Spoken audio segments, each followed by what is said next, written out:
ኢትዮጵያ ውስጥ ስራ ሞልቶ ሰራተኛ በመጥፋቱ ከውጭ እያስመጣን ነው ሲሉ ጠቅላይ ሚኒስትር ዶክተር አብይ አህመድ ተናገሩ። ዮናስ ጨርጨር ስጋ ቤት ነው። ይሄ ስጋ ቤት 1 ኪሎ ስጋ በ5800 ብር እየተሸጠ ነው። የመሱር መኪና አሪፍ ነው ጋይስ፣ 900 ሺህ ነው የመሱር የተባለችው አይደለም ማሪ እሙዬ አይደለም፣ እውነት ነው። ዛሬ እኔ ተጋብዤ ነበረ እንትን ምንድን ነበር ስሙ ዛሬ ተመረቀበት 300 መኪና ገብቷል ዛሬ። Listen, Ethiopia is the land of origin. Literally the beginning of human being. Do you know that? Are you aware of that? I would know I did. Literally. ሰላም ጤና ይስጥልኝ ውድና የተከበራችሁ ቻናላችን ቤተሰቦች እንዴት ከርማችሁልኛል? እኔ ያለው ክብር ይስፋ። ዛሬም እንደተለመደው ሶሻል ሚዲያ ላይ መነጋገሪያና ወቅታዊ ቪዲዮዎችን ለእናንተ ለውድ ቤተሰቦች ይዤላችሁ መጥቻለሁ። እንደተለመደው እነሱን አብረን ያየን ሐሳብ አስተያየታችንን ሼር እንደራረጋለን። ከእናንተ የሚጠበቀው እስከዚህ ቪዲዮ መጨረሻ አብራችሁ መቆየትና እንዲሁም ለዚህ ውድ ቻናል አዲስ የሆናችሁ ይሄንን ቻናል መቀላቀል ብቻ ነው እና ሁላችሁም ይሄንን ቪዲዮ እንደምትወዱት ስለማልጠራጠር አንድ ጊዜ ላይክ በተኗን ጠቅ አድርጓትና ወደ ዛሬ ቪዲዮቻችን ሄድ። ኢትዮጵያ ውስጥ ያለውን ቶዮታ ነበር ምነዳው፣ አሁን ደግሞ ጃጓር ነው ምነዳው። እዚያ ሳያቻለው BMW ጃጓርና ማርሴዲስ ምናምን ካልሆነ ቶዮታ ምናምን ኒሳን እንዴት በጀን ይቻላል አረጋግጥ እዚህ አሁን እሷን ያት ኢሮፖች እንኳን እዛ ሀገር ላይ አየርላንድ ላይ መንዳት የማይችሉትን መኪና ነው እሷ ነዳለው የምትለው። እዛ አይደለም ስትሰራ የነበረች ልጅ የነሱ ስትሰራ የነበረው እዚህ እንዴት በዶላር ቀየረችው ብላስ ሺዝ በቃ እንደዚህ አይነት ሰው ናት። ፖለቲካው ላይ እንጠጋለን፣ መንግስትን በጣም ያማለዳ ብልጽግናን ወደዋለሁ አቡቹ አራዳ ልጅ ምናምን ትላለች። ስትያዝ ሌብነት እንዳለ እስከ መሳሪያ ንግድ ውስጥ እጇ የገባ ሰው ነው። ከመሬት ሽያጭ ጋር እጇ የገባ ሰው ናትና ዛሬ ወጣ የሆነ ለህዝብ እየታገለች እንደነበረች አድርጋ ልታወራን ትፈልጋለች። ለዚህ ነው የምለው እኔ ፖለቲካው ላይ አጉል የሚቀራረቡ ሰዎች አጉል አሁንም አክቲቪስት ነን የሚሉ ከመንግስት ጋር ተለጥፈው ሀብት እያፈሩ ያሉ ወይም መኪና እየወሰዱ ቤት እየወሰዱ ያሉ ሰዎች ነገ ወጥተው እንደዚህ ማድረጋቸው አይቀርም። ብልጽግና አካባቢን ማጽዳት ያንተ ስራ ነው። ስላለቀለቀ ወዳጅ አይደለም። አሁንም ፍራኦል ሚዲያ ነው ሰለ አብይ አህመድ አቅም እንጂ እኮ አንቺ አሁን በጣም ከስራ ያሉት ነው እንጂ በደሉሽ እኮ እሱ ላቅ ይችላል። አሁንም በአብይ ስም ለመደበቅ የምትፈልጉ ሰዎች አላችሁ። እዚህ ስማይ ዘርፈሽም ገና አብይ አህመድ ያለኛል ኩላሊቴ ይሰጣል እና ልትይ ትፈልጊያለሽና የሚሆን ነገር አይደለም። ሁላችንም እንታገለው ለዚህ ነው። ሁላችንም የዚችን ሀገር ሀብት በእኩልነት መጠቀም አለብን እንጂ ማንም ዲያስፖራ ነኝ ብሎ ምድረ ቀዳዳ የብርጭቆ ቤት ሰራለሁ እያለ እኮ ሀብት መዝረፍ ጀምሯል እዚህ ሀገር። እንደነ መንሱር እኮ ሽቶ የቀቡ እኮ ሀብት መዝረፍ ተጀምሯል እዚህ ሀገር። እንደ ማን ምንቴ ቢሊዮነሩ ምንቴ ተብሎ እኮ ዝም ብሎ ዘረፋ ላይ ነበሩ። ይሄንን ሁላችንም አብረን ካልታገልን በቀር የሚመጣ ለውጥ የለም። እዚህ ሀገር ሁሌ ድሃ መሆን ነው። ሀብት ለሁላችንም እኩል መከፋፈል ያለበት ነው። በረከት ገበሬው እንግዲህ ሰሞኑን አይሆኑ ነገር ውስጥ እንደገባች ሁላችንም እናውቃለን እና ከዚህም ከዛም ከብዙ አቅጣጫዎች ትችቶች የተሰነዘሩባት ይገኛሉ። የአንቺ ሳክስ ከመንሱር ጀማል ጋር ምንም አይለያይም፣ ሴቷ መንሱር ጀማል እያሉ ብዙ ሰዎች እሷ ላይ ሙድ እየያዙ ነበር እና በአሁኑ ሰዓት እሷ ላይ እየወጡ ያሉ መረጃዎች በጣም አስደንጋጭና በጣም ብዙዎችን ሊያስደስት የሚችል መረጃዎች እየወጡ ተገኝተዋል። በተለይ ደግሞ እሷን የማይወዷት የእሷን ነገር እስካሁን ያልተቀበሉ ግለሰቦችን የሚያስደስት መረጃ እየወጣ ይገኛል። በአሁኑ ሰዓት ምንድን ነው የሚለውን እስኪ አብረን በቪዲዮ እንመልከት። ፖሊስ በረከት ገበሬዋን ፈልጎ እንዲያመጣ ፍርድ ቤት ትዕዛዝ ሰጠም። በበረከት ገበሬዋና በሌሎች ተከሳሾች ላይ የቀረበው የሙስና ክስ በፍርድ ቤት መታየት ጀመረ። የህግ ባለሙያዎች ፌዴራል ፖሊስ በረከትን ከአየርላንድ በኢንተርፖል ሊያመጣት እንደሚችል ተናግረዋል። ዝርዝሩን በአጭሩ አቀርባለሁ። በከባድ የሙስና ወንጀል የተከሰሱ 10 ግለሰቦችን የክስ መዝገብ የፌዴራል ከፍተኛ ፍርድ ቤት አንደኛም የሙስና ወንጀል ችሎት ማየት ጀምሯል። ፍርድ ቤቱ በዚህ ችሎት ውለው ቀደም ብለው በቁጥጥር ስር የዋሉ 6 ተከሳሾች በቀረበባቸው የክስ መነሻ ላይ ያዘጋጁትን የክስ መቃወሚያ የተቀበለ ሲሆን በዚህ የክስ መቃወሚያ ላይ መርምሮ ብይን ለመስጠት ለሰኔ 1 ቀን 2018 ዓ.ም ተለዋጭ ቀጠሮ መስጠቱን ሰምተናል። በተጨማሪም ፍርድ ቤቱ በዚህ መዝገብ ስር ከ6ኛ እስከ 10ኛ ተራ ቁጥር ላይ የጠቀሱትና በአሁኑ ወቅት በቁጥጥር ስር ያልዋሉ ተከሳሾችን የፌዴራል ፖሊስ በአስቸኳይ ፈልጎ ለሰኔ 1 ቀን 2018 ዓ.ም ለችሎቱ እንዲያቀርብ ጥብቅ ትዕዛዝ አስተላልፈዋል። በዚህ የፍርድ ቤት መዝገብ ከተካተቱትና ፖሊስ እንዲያቀርባቸው ትዕዛዝ ከተሰጠባቸው ተከሳሾች መካከል በቲክቶክ ማህበራዊ ገጽ ላይ በረከት ገበሬዋ በሚል ስም የምታወቀው በረከት ወርቁ አንዷ ናት። ተከሳሽ በረከት ወርቁ ከቀናት በፊት በማህበራዊ ሚዲያ ፕላትፎርም ላይ ባደረገችው ቀጥታ ስርጭት ቃለ ምልልስ በአሁኑ ወቅት በአየርላንድ መዲና ደብሊን እንደምትገኝ በይፋ መናገሯ ይታወሳል። ይህን የፍርድ ቤት ጥብቅ ትዕዛዝ ተከትሎ የፌዴራል ፖሊስ ከአየርላንድ መንግስትና ከዓለም አቀፉ የፖሊስ ድርጅት ወይም ኢንተርፖል ጋር በመተባበር ተጠርጣሪዋን በቁጥጥር ስር አውሎ ወደ ሀገር ሊያስመጣት እንደሚችል የህግ ባለሙያዎች እየገለጹ ይገኛሉ። የህግ ባለሙያዎቹ የዚህን አይነት ዓለም አቀፍ የሰዎችን አሳልፎ የመስጠት ሂደት ቀደም ሲል በኢትዮጵያ የተገበረበትን አሰራር ያስታውሳሉ። ለአብነትም እንደ አውሮፓውያን አቆጣጠር በ2010 በደቡብ አፍሪካ በተዘጋጀው የዓለም ዋንጫ ወቅት በርካታ ኢትዮጵያውያንን ወደ ስፍራ እልካለሁ በሚል የማጭበርበር ስራ በመስራት የብዙዎችን ገንዘብ በልቶ የነበረውን አስካሉካን የተባለ ድርጅት ባለቤት አቶ ግርማይ ገብረ ሚካኤልን የፌዴራል ፖሊስ ከጀርመን ሀገር አሳልፎ በመቀበል ለህግ ማቅረቡ የሚታወስ ነው። እንግዲህ በቪዲዮ ላይ እንደተመለከታችሁት ያው የእስር ማዘዣ ወጥቶባታል። በኢንተርፖል ተይዛ እንድትገባ ማለት ነው። ያው ፌዴራል ፖሊስ ማዘዣ ወጥቷል። ከአየርላንድ መንግስት ጋር በመተባበር እንድትያዝ ሊያደርጉ ነው ማለት ነው። እና ይህ ጥሩ ዜና ይመስለኛል። ምክንያቱም የኢትዮጵያ ህዝብ እንደዚህ አይነት አጭበርባሪዎችን ብዙ ጊዜ ገንዘብን ያጭበረበሩ ሰዎችን ሲጋለጥ ደስተኛ ይሆናል ብዬ ነው ማስበው። እስኪ እናንተ ምን አይነት ሀሳብ አስተያየታላችሁ? ሀሳባችሁን ኮሜንት ሴክሽን ላይ አስቀምጡ። የመሱር መኪና አሪፍ ነው ጋይስ፣ 900 ሺህ ነው። የመሱር የተባለችው አይደለም ማሪ እሙዬ አይደለም፣ እውነት ነው። ዛሬ እኔ ተጋብዤ ነበረ። እንትን ምንድን ነበረ ስሙ? ዛሬ የተመረቀበት 300 መኪና ገብቷል ዛሬ። አይደለም ውሸት አይደለም፣ እውነት ነው። 900 ሺህ ትከፍላላችሁ፣ ወለድ የለውም፣ ትቀበላላችሁ። እሱ መኪናውን ለኔ ያዋጣኛል፣ ራይት ሰጠዋለሁ። አዎ ጋይስ፣ ምክንያቱም ይኸውላችሁ ለመሰላችሁ አሁን የተረዳሁትን ነገር ልንገራችሁ። ገንዘብ እየወረደ ነው፣ የኢትዮጵያ ብር እየወረደ ነው ያለው። ያላችሁን ብር ስራ ላይ ነው መዋል ያለባችሁ። የሆነ ነገር ያልተረዳችሁት ነገር ልንገራችሁ፣ የሀገሬ ልጆች። አሁን ገንዘብ ያላችሁ እህቶቼ ገንዘቡን አታስቀምጡት። የምመክራችሁ በዶላር ከሆነ የምታገኙት ዶላራችሁን ያዙት፣ አትመንዝሩት፣ በዶላር አስቀምጡት። በተቀረ ግን የኢትዮጵያ ብር እንደምትል እንግዲህ ወንድማችን መንሱር ጀማል የዋስትና መብቱን ተከልክሏል። እንግዲህ ይሄ ምንን ያሳያል? ስርዓቱ አካባቢ ሰው አለን ብላችሁ የምትታበዩ ሰዎች ኦኬ፣ በድፍረትም በማናለብኝነትም በስህተትም ሰምሃው ወንጀል ሰራህም የወንጀለኛ ተባባሪ ሆንክም እንደ ድሮ ችላ የምትባልበት የኛ ሰው ነው ምናምን የሚባል ነገር እንደሌለ ነው የሚያሳየው። ግልጽ አሰራር እንደሆነ ማለት ነው። ስለዚህ ሁላችሁም መጠንቀቅ ይኖርባችኋል። በዚህ በነ መንሱር የወንጀል ደባ ተባብራችሁ የነበራችሁ ሰምሃው ኤቪደንስ እንደዚህ ይወጣል፣ ትገባላችሁ፣ ትጠየቃላችሁ። ወንጀላችሁ ነው የሚያስጠይቃችሁና ጊዜ ዘኩሉ ዝም ብለን ቁጭ ብለን ነው የምናየው እኛ። መልካም ቀን። ሊያሾ በአንድ ወቅት እንዲህ ብላ ተናግራ ነበረ። መንሱር ጀማል ምናምን ብላ በዚህ መልኩ ስለ መንሱር ጀማል ስለሚያስመጣቸው መኪኖች ተናግራ ነበረ እና እሷ እንዴት ከተጠያቂነት እንደዳነች ሊገባኝ አልቻለም። ምክንያቱም እሷም በሶሻል ሚዲያዋ ላይ ፕሮሞሽን ነክ ነገር ነው የሰራችው እና ብዙ ሰዎች ሊያሾ እንዴት ከዚህ ጉዳይ ተረፈች እያሉ እና ብዙ ማስረጃዎች እየወጡ ይገኛሉ ሊያሾ ላይም እና ወደ መንሱር ጀማል ልትቀላቀል ትችላለች እያሉ ይገኛሉ። እስኪ እናንተ በሊያሾ ጉዳይ ማየት ሀሳብ አስተያየታላችሁ? ሀሳባችሁን ኮሜንት ሴክሽን ላይ አስቀምጡ። ዛሬ ያያችሁት መንሱር ሚስተር ፕሬዚዳንት ብላችሁ እንደምትመጡ እርግጠኛ ነኝ። ለምሳሌ እኔን ውሰዱኝ። ከቀጣይ ዓመታት አሁን ከ3 ዓመት በኋላ ምርጫ ይደረጋል ኢትዮጵያ ውስጥ እንደምታውቁት።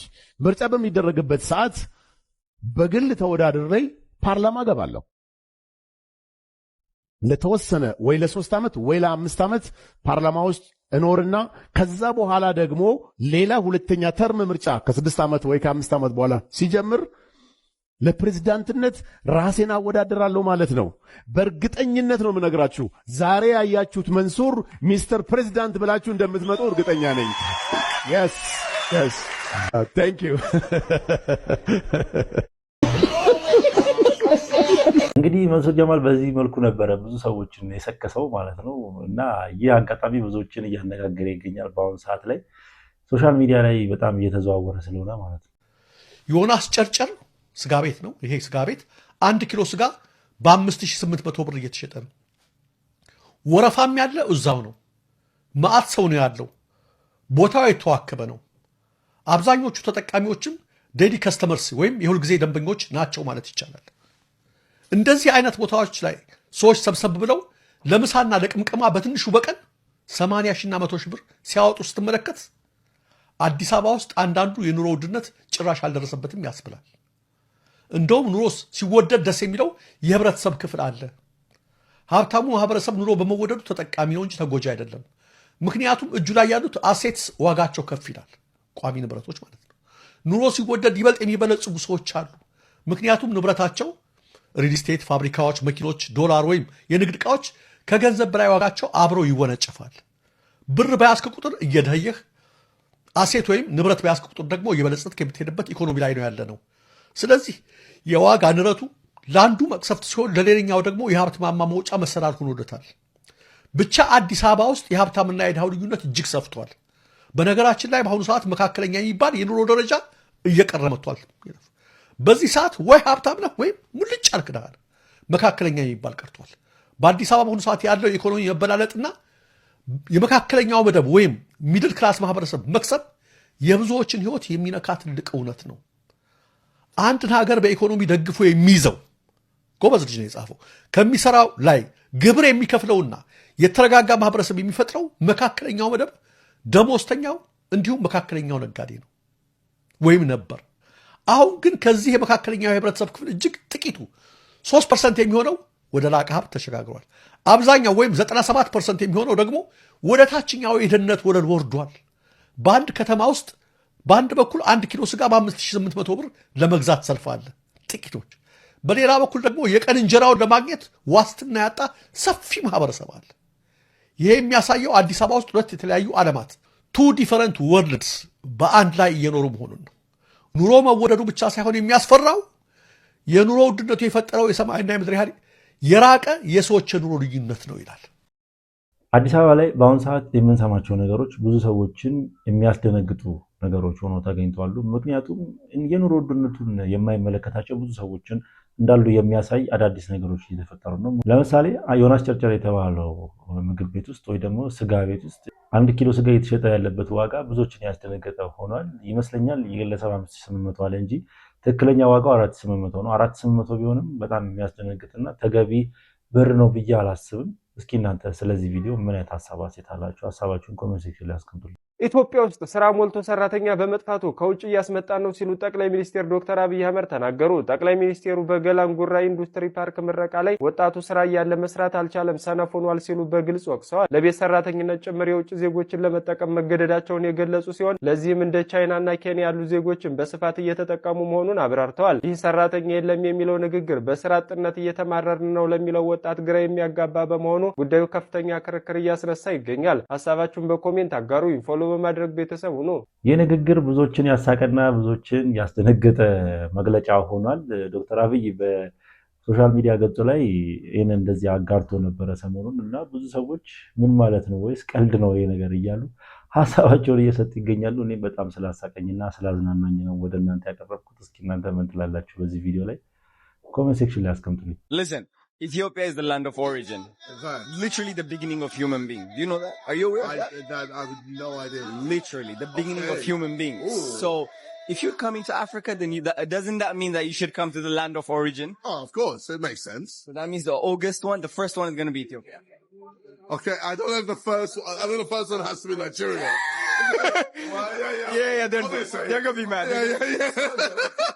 They're going to be mad. Okay, sorry, Nigerian. Well, I apologize. How about the second one? Second one, we'll see. We'll see. We'll see what makes sense. Okay, but can I be your host if you decide to come to Ethiopia? You'll see based on Bilal. Yeah, it's going to be great. We'll make some content. Yeah? Yeah. I'm excited, man. ጋይስ አዶናይ አምባሳደራችን። እኔ በነገራችን ላይ ስለ አዶናይ ሳውራ በጣም ከልቤ ከውስጤ በጣም ያመንኩበትን ነገር ነው የምናገረው። አዶናይ በአንድ ድንጋይ ብዙ ወፎች እየመታ በአንድ ድንጋይ ሁለት ወፍ አይደል የሚባለው አባባሉ። እሱ ግን በጣም ብዙ ስራዎች እየሰራ ነው ያለው። ለንደን በሄደበት አጋጣሚዎችን መጠቀም ደግሞ በጣም ይችልበታል። አገራችንን እያስተዋወቀ ጋይስ፣ ለዚህ አምባሳደራችን የሚባል ሲያንስበት ነው አይደል? ሲያንስበት። እሱ ብቻ አይደለም የገረመኝ።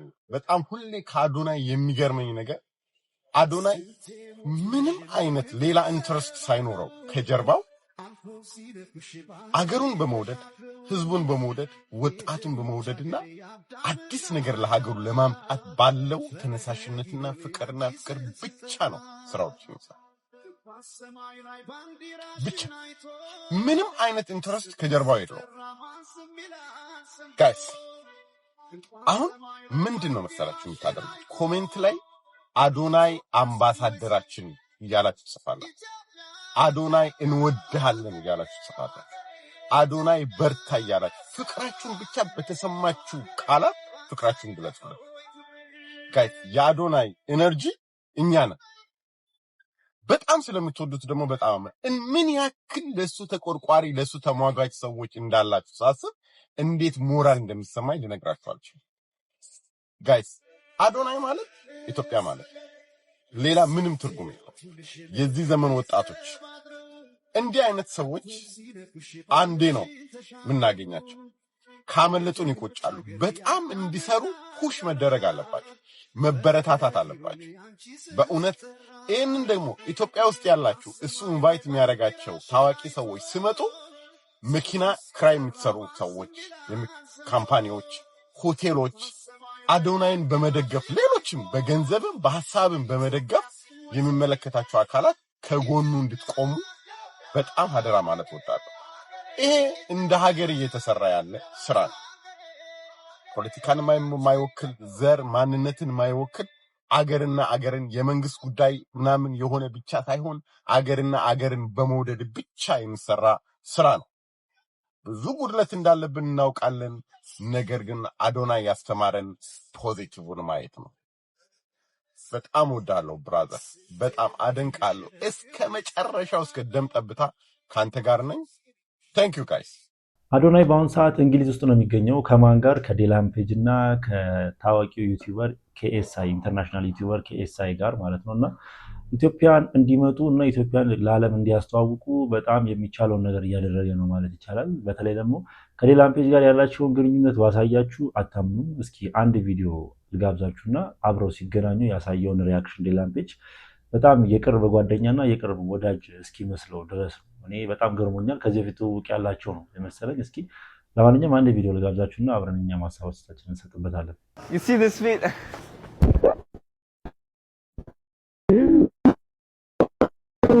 My brother, I'm so happy. I can't believe we made it, brother. Yeah, man, you look amazing in person too, man. I'm so happy. Here, bro. We are finally Is that Muddy right there? That's Muddy right Let me give you a hug, Muddy. How you doing, Muddy? So good to see you. Man, it's good to see you in an Arsenal t-shirt. Boom. Bro, that's it. Hey, man, I used to be a United fan, but this guy, man, it's just convenient. Right when Arsenal's about to make history, you switch over. Yeah. You know, it's a smart move, but it's a very, very calculated move. Let me tell you that. Oh man, this is so crazy. So good to bro. see you, man. You look beautiful, man. Thank you. Sheesh. Thank you, bro. Alright, bro. You know, I lost this hoodie, man. You gotta give me one more. Yes. Literally, as soon as I hit Ethiopia, I don't know where it went. ብዙ ሰዎች ይህንን ቪዲዮ ሲመለከቱት እንዴ እነዚህ ልጆች የብዙ ዓመታት ግንኙነት ወይ ደግሞ የብዙ ዓመታት የጓደኝነት ቆይታ ያላቸው ነው የሚመስሉት እኮ እያሉ ይገኛሉ። ዴላም ፔጅ እንዴት ደስተኛ ሆኖ ሲያቅፈውና ሰላም ሲለው እንደነበረ ተመልክታችኋል ቪዲዮ ላይ እና ብዙ ሰዎች በዚህ ጉዳይ ላይ ሀሳባቸውን እየሰጡ ይገኛሉ እና አዶናይ ምን አይነት ፍቅር ነው ልጅ ነው እያሉ ሀሳባቸውን እየሰጡ ይገኛሉ። እስኪ እናንተ ምን ትላላችሁ? ሀሳባችሁ ምንድነው በዚህ ቪዲዮ ላይ ያለው?